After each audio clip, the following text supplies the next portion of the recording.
اچھا، یہاں ایک سوال یہ پیدا ہوتا ہے کہ اللہ تعالیٰ فرماتے ہیں، یہ قرآن کریم تو ابھی نازل ہوا نا، محمد صلی اللہ تعالی وسلم پہ نازل ہوا، اور انہوں نے قتل کر دیا انبیاء کو بہت پہلے، نافرمانی تو بہت پہلے کر چکے، تو ان یہودیوں کا کیا قصور ہے جو اللہ تعالیٰ ان کو سنا رہے ہیں، بتا رہے ہیں؟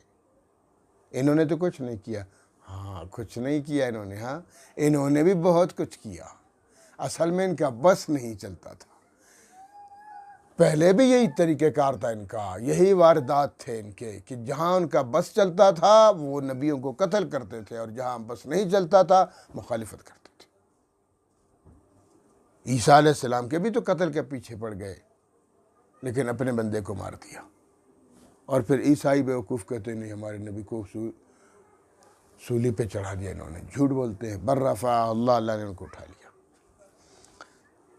تو اب کیا کر لیا انہوں نے؟ ابھی بھی بہت کر چلی۔ ہمارے پیغمبر حضرت محمد کریم صلی اللہ تعالی وسلم کو بھی قتل کرنے کے پیچھے پڑ گئے، ان کو زہر دیا گیا۔ کس نے؟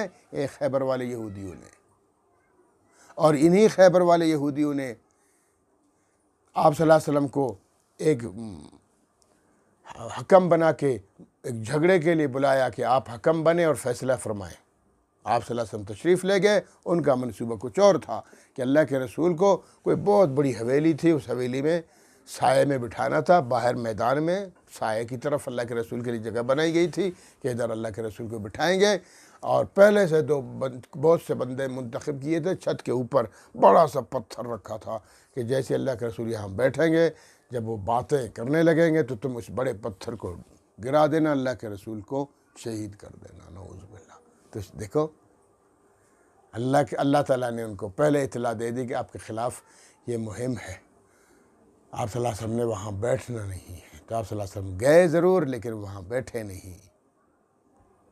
فرمایا تمہارے منصوبے سے رب نے مجھے معلوم کر لیا ہے، اوپر بندوں کو گرفتار کروایا۔ اسی طرح جناب ایک دفعہ اور بھی آپ صلی اللہ علیہ وسلم کو راستے میں کوئی کنواں کھودا کیا آپ کے لیے، اور وہاں کوئی چٹائی وٹائی کوئی پردہ رکھ دیا کہ آپ صلی اللہ علیہ وسلم یہاں سے گزریں گے تو کنویں میں گر جائیں گے، پھر بھی اللہ تعالیٰ نے ان کو بتا دیا۔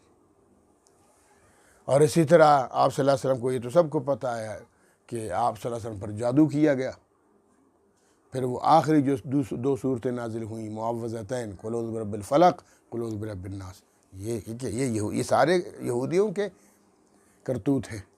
نبی پاک صلی اللہ علیہ وسلم کے خلاف ان کو قتل کرنے کے لیے، شہید کرنے کے لیے بہت کچھ کر لیا۔ اور ایک بات، اور دوسری بات یہ ہے کہ ان کے جو آباء و اجداد تھے یہودیوں کے، ان کے قتل کرنے پر، ان کی سرکشی پر، انبیاء کو قتل نہیں کرنے پر یہ خوش تھے کہ ہمارے بڑوں نے ایسا کارنامے انجام دیا۔